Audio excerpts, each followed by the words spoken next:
Não há uma língua portuguesa, há línguas em português. E se tornou uma língua muito diversa. Nossa terra, linda terra, é filha de Portugal. Falamos a mesma língua, mas ela não é falada da mesma maneira. O que faz a memória é a palavra, a conversa familiar.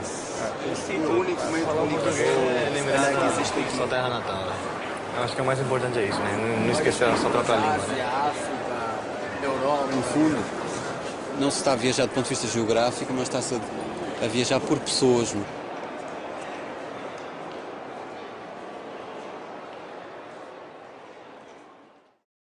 Olá, sou a professora Silvia, sou professora responsável conteudista dessa disciplina. Gostaram do filme? Então, ele tem como título Língua, Vidas em Português. Ele tem a duração de 1h30 e ele está indicado no nosso material complementar. É muito importante que você o assista, porque nós vamos aqui, nessa disciplina, tratar de língua portuguesa. E como vocês viram, falar de língua portuguesa é falar das pessoas. Então, a nossa primeira unidade, né, nessa disciplina é o uso da língua portuguesa em diferentes contextos. Então, vamos lá, vamos ver como que a gente vai retomar um pouco, né, os objetivos dessa disciplina. Ela se propõe a estudar a língua portuguesa em contextos de uso, considerando aspectos sociais, culturais e históricos, e tendo em vista desenvolver os processos de leitura e escrita no âmbito acadêmico e profissional e aprimorar os conhecimentos da língua, os conhecimentos gramáticos da língua. Essa primeira unidade, nós vamos apresentar vários conceitos que vão ser retomados durante toda a disciplina. Então, é muito importante que você esteja atento a esses conceitos e, se possível, depois fazer um resumo, né? Um pequeno resumo, um quadro resumo, para que você possa consultá-lo durante toda a disciplina.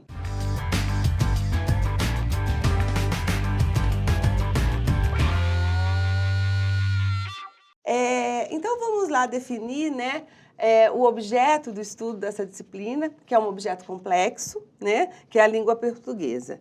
Então, a gente começa a definir a língua como um produto cultural, histórico, constituída como unidade ideal, reconhecida pelos falantes nativos ou por falantes não nativos também de outras línguas e por todos da comunidade, né, integrantes desse domínio linguístico. No nosso caso, toda a comunidade lusófona, que, né, o português não é falado só no Brasil, nós temos lá todos os países da África, nós temos a Europa, temos a língua portuguesa em vários continentes.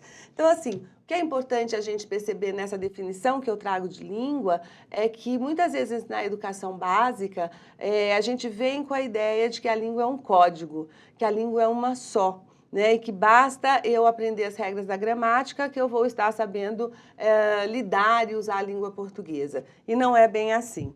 A gente vê que a língua é uma entidade bem mais complexa. É mais que um sistema em potencial, é mais que um código que está aí à disponibilidade. É uma atividade interativa, direcionada para a comunicação social. Então, a língua é aquilo que nos permite interagir, que permite que a gente se comunique socialmente. E a língua, então, eu gosto muito dessa definição do Marcuse, que é um linguista brasileiro, ele vai dizer que a língua é heterogênea, ela é social, histórica, cognitiva é tudo que diz respeito à mente, ao pensamento, indeterminada, variável, interativa e situada. Então, assim, vejam que é bem mais complexo o nosso objeto de estudo. E quando eu digo que a língua é heterogênea, social, histórica, cognitiva, indeterminada, variável, interativa e social, eu preciso, para estudar a língua, abranger todos os aspectos dessa língua. Então, a gente vai ver que é preciso ter noção do que a língua falada é a língua escrita. Eu preciso ter noção de níveis e registros de língua. Eu preciso ter consciência que a língua é variada. Então, eu preciso ter consciência das variações linguísticas. Vamos ver um pouquinho, né, um exemplo, como é que isso acontece. Eu trouxe alguns recortes de texto, alguns trechos. O primeiro é o Samba do Ernesto, né, do Adoniran Barbosa. Então, o que ele vai dizer, a Ernesto nos convidou para um samba, ele mora no Brás, nós fomos e não encontremos ninguém.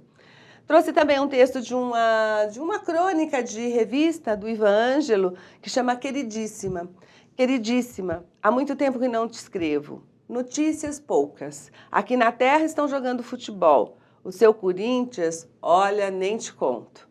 Trouxe também um trecho de um texto do Leminski, né, que saiu na Capricho. A vida não me deu irmãs. Criei-me apenas com um irmão mais moço. Meu pai era militar e minha mãe, filha de militar.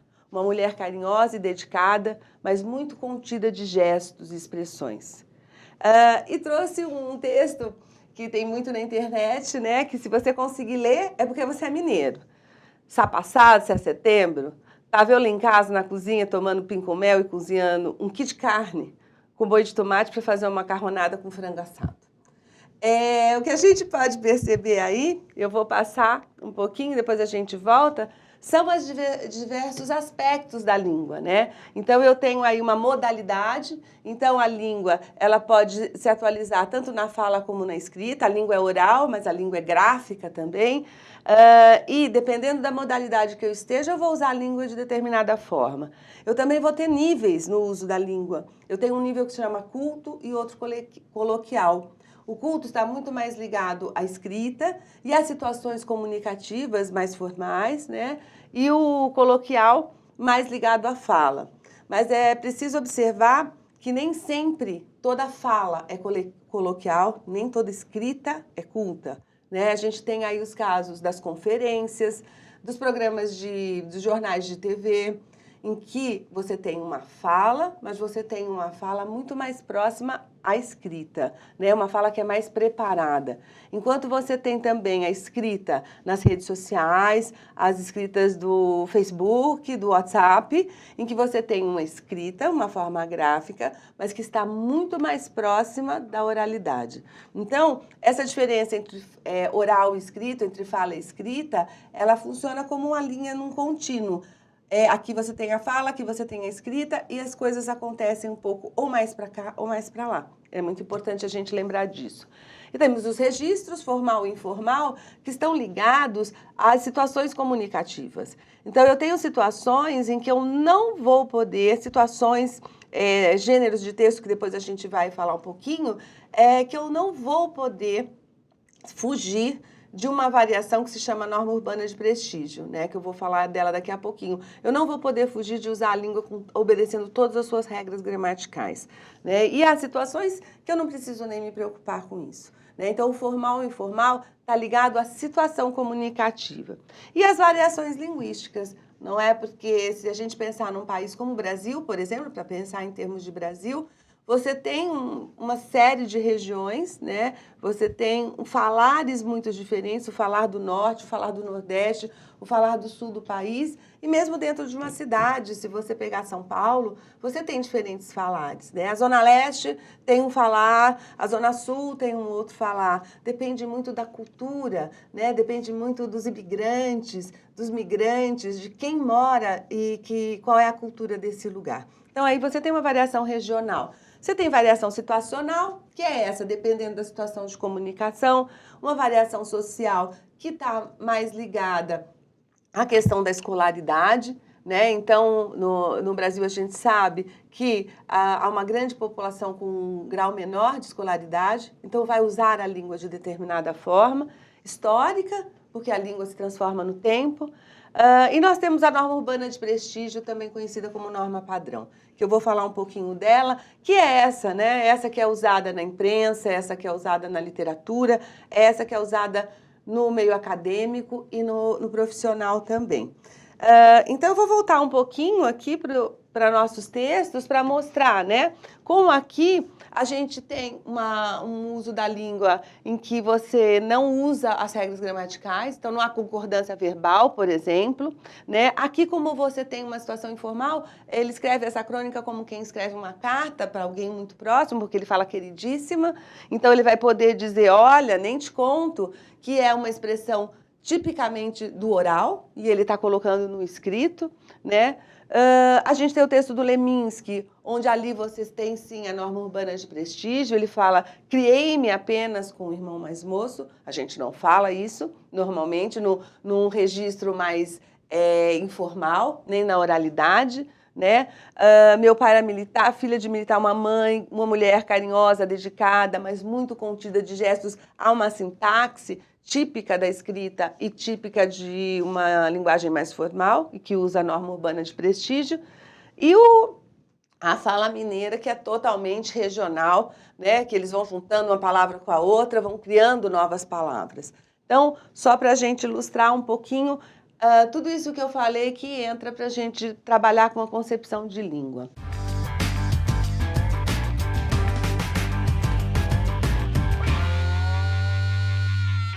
Aí a gente vai falar um pouquinho do uso da língua portuguesa, porque é algo que se mantém muito, né? Quando a gente fala no uso da língua, é certo ou errado? A escola traz muito isso, como eu disse, né? A escola, tradicionalmente, ainda não absorveu, a escola básica, essa questão do uso da língua. Então, a norma urbana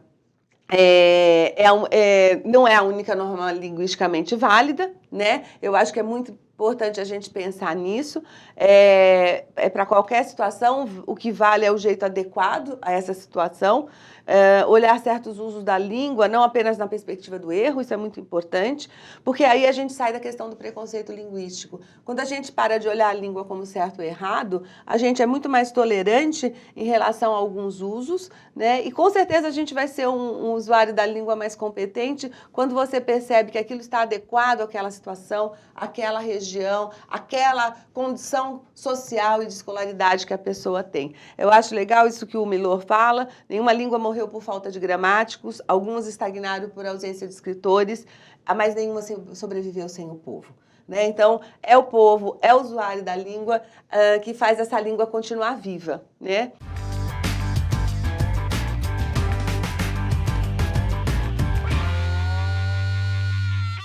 Então, sobre a norma urbana, é importante dizer que ela é essa língua praticada, né, essa variação praticada em determinadas situações por grupos sociais mais diretamente relacionados com a cultura escrita, e é legitimada pelos grupos que controlam o poder social. Então, lembrar que o uso da norma urbana de prestígio, que é a que a gente deve usar no meio acadêmico e profissional, ela traz essa questão do poder, né? Ela traz essa questão da inserção social. Quanto mais você dominar essa norma, essa variação, mais você vai estar inserido socialmente. E é aquela que eu falei que é usada, então, na mídia, na literatura, nos meios acadêmicos e profissionais. Ela é orientada pela gramática normativa e é muito importante a gente pensar que não existe uma só gramática, né? Existe gramática descritiva, existe a gramática interna que cada falante traz, mas a gente precisa aprender, e é o que a escola bate muito, essa gramática normativa. Por quê? Porque ela que orienta a norma urbana de prestígio.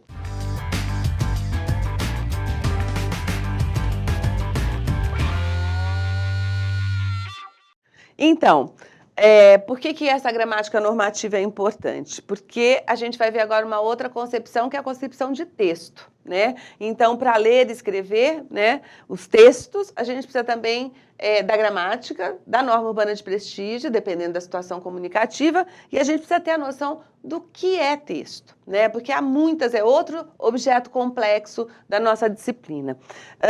Em geral, as pessoas acham que o texto é um apanhado de palavras, né? Basta juntar palavras, orações, você tem um texto. E não é bem assim. O texto, conforme define Bogrand, que é um linguista, é um evento comunicativo em que converge ações linguísticas, culturais, sociais e cognitivas. Então, o que a nossa disciplina vai trazer um pouco também é que a gente vai ver que o texto não depende só, ele não se trata só de questão linguística, não se trata só de palavras, não se trata só da língua, né? Há todas outras implicações para que a gente possa ter um texto.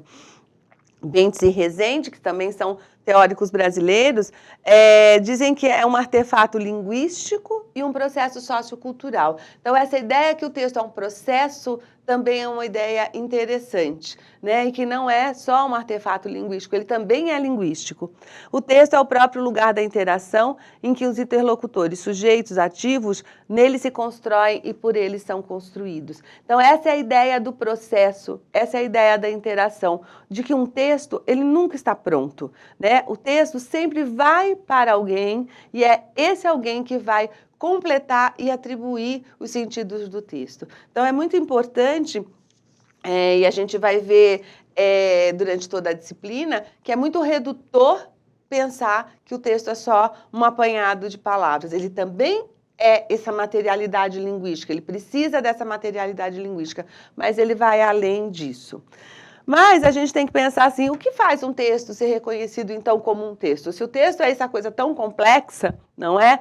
Bograndi, o mesmo que fez aquela definição, ele vai apresentar 7 princípios de textualidade. E esses 7 princípios foi uma marca também no estudo do texto, porque ele vai destacar a coesão, a coerência, que nós vamos ver durante a disciplina, há uma unidade relativa à coesão e à coerência, e mais esses 5, que é situacionalidade, informatividade, intertextualidade, intencionalidade e aceitabilidade. Eu não vou me deter a eles, não vou me deter aos 7 princípios, mas é importante pensar que esses 7 princípios permitem você reconhecer o que é um texto e permite que você, ao usá-los, ao aplicá-los, ao estar atento aos princípios, você vai conseguir fazer um texto mais rico, né? Você vai conseguir fazer um texto mais próprio a uma dada situação comunicativa. E o Bograndi tem essa definição que eu gosto muito: um texto não existe como texto a menos que alguém o processe como tal. Então, assim, eu preciso do outro, né? Isso é muito importante, porque a gente vai pensar um pouquinho nesses 2 sujeitos, né? O que escreve ou o que fala e o que ouve ou o que lê, que é o locutor e o seu interlocutor, ou a gente pode chamar também de produtor do texto e o leitor do texto, no caso da escrita. Então, durante a disciplina, você vai ouvir falar muito de locutor, interlocutor, produtor e leitor, né? E aí a gente precisa definir também esses 2 personagens, digamos assim, esses 2 sujeitos, né? O produtor, o leitor do texto, ele é um ator social, é um sujeito do fazer social que o torna um sujeito complexo, determinado e mobilizado do ponto de vista sociocultural para atuar por meio da linguagem. É um sujeito, como diz a Koch, criando a diferença. A gente espera que todo sujeito que é um leitor, que é um produtor e um leitor, né, que ele faça a diferença no seu uso da língua, né? Agora, é muito importante essa questão desse sujeito mobilizado, determinado por aspectos socioculturais. Por isso que a língua varia. A língua varia regionalmente, socialmente, como a gente viu lá no início. Porque esse sujeito que usa a língua, ele também é determinado socioculturalmente e historicamente. E aí, a gente vai ver que nessa relação, né, dos sujeitos, que são os usuários da língua, a interação, ela é uma realidade fundamental da língua. Então, a gente começa a perceber que a língua precisa desse jogo entre um e outro, né? Então, porque a língua pressupõe comunicação, conversação, troca de informações. E o sentido que a gente vai dar para o uso da língua, para os textos, né, esse, é o da interação, né? Alguém tem algo a dizer e precisa do outro para saber o que ele está a dizer, né? Para que confirme aquilo que ele está dizendo e para construir o sentido do que ele está a dizer. E quando eu falo dizer, eu não estou falando só da língua oral, eu não estou falando do uso da língua oral, não estou falando só da fala, eu estou falando também da escrita, né? Então, a interação é o lugar e o modo do funcionamento da linguagem em relação à maneira como o sentido é construído na atividade textual. Então, os textos, a gente consegue atribuir sentidos nessa interação. Eu preciso sempre saber do outro, o que ele tem de conhecimento, o que ele entende desse assunto, ou cativá-lo, ou persuadi-lo, ou convencê-lo. Eu sempre estou motivado para o outro e o outro também precisa estar para poder atribuir sentido.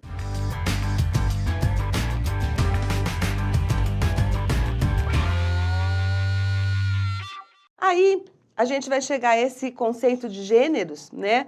Porque, na verdade, nós sempre nos comunicamos por textos, né? Agora, nós não vamos falar em tipos de textos, porque tipos está muito ligado só à questão linguística. Então, eu vou dizer que tem um tipo que é descritivo, um tipo narrativo, mas essa característica não me traz exatamente essa ideia do gênero, né? Porque o gênero é o texto materializado e colocado para circular socialmente. É isso que define o gênero, né? Então, a gente encontra em nossa vida diária vários textos que circulam e eles apresentam características sociocomunicativas e são definidos por formas de textos, temas e funções e estilo de linguagem. Então, veja que quando eu olho para um texto como um gênero, eu olho para ele com muitos outros aspectos, além da sua materialidade linguística, além da sua forma, né? Então,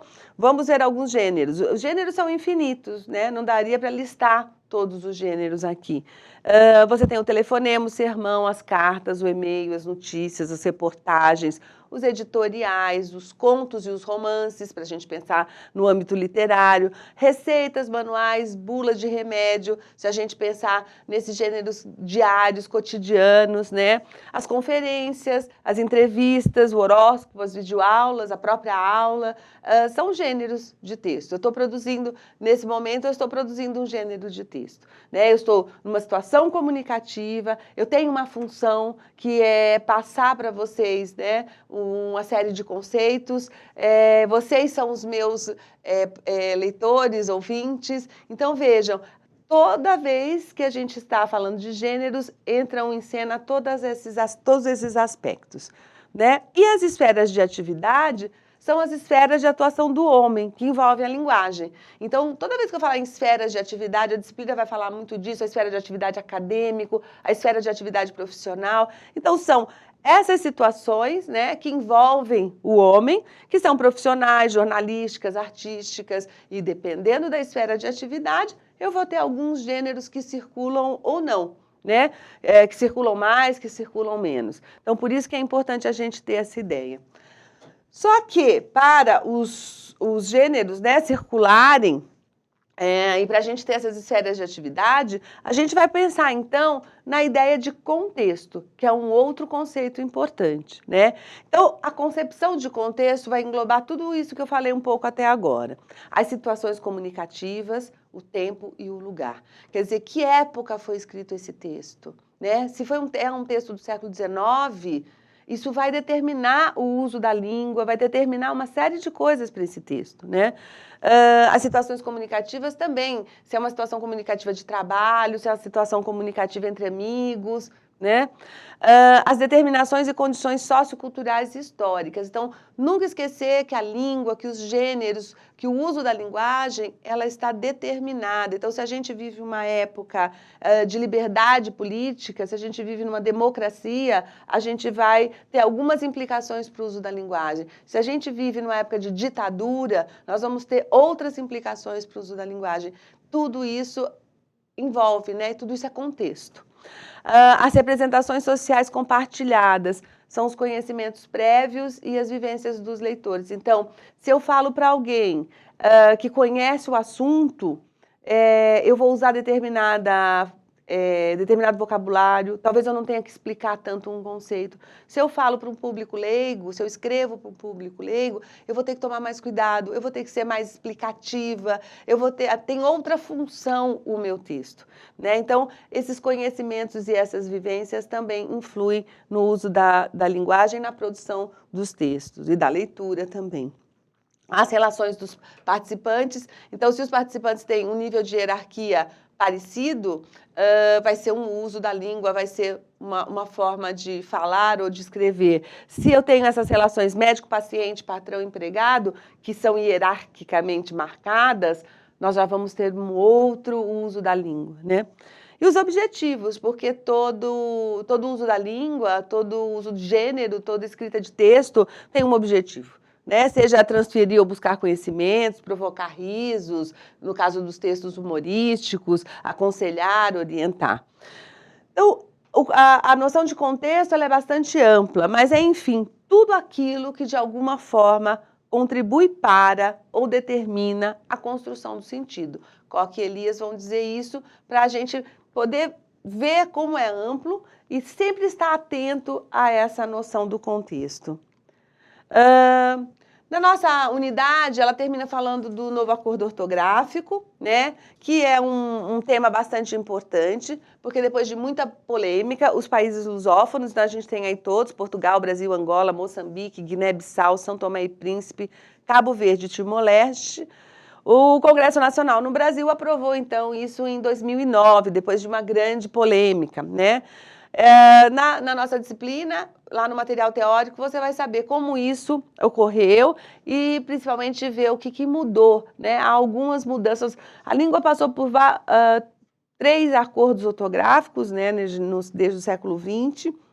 E eu peguei algumas, todas elas, eu acho, não, algumas delas. A primeira eu não peguei, só a segunda e a terceira, mas eu chegava a escrever ele com acento circunflexo, né? Então, depois, quando teve o novo acordo, eu tive que me adaptar muito, né? Como agora vocês têm que se adaptar a escrever ideia sem acento, voo sem acento, e lembrar que não existe mais o trema, não existe mais o uso do trema. E isso faz parte da norma urbana de prestígio. Então, é um conhecimento que você precisa ter, né? Estão lá na unidade as principais regras. Bom, gente, como material complementar, eu queria orientá-los, então, a assistir ao filme completamente. É um filme muito legal, vocês vão ter uma ideia do uso da língua em diferentes continentes do mundo, né? E consultar esse guia prático da nova ortografia, está lá na biblioteca virtual. Eu acho que o material complementar, ele sempre muito cuidado as indicações que a gente coloca lá e é muito importante para o seu aprofundamento. Bem, eu espero que esse nosso breve encontro tenha ajudado vocês na apreensão desses conceitos e na produção de novos conhecimentos. Então, volto a falar, como são muitos conceitos, faça um pequeno resumo, assista a videoaula em partes, retome isso, porque isso vai ser muito importante para o seu acompanhamento nessa disciplina. Então, foi muito bom estar aqui com vocês hoje e até a próxima.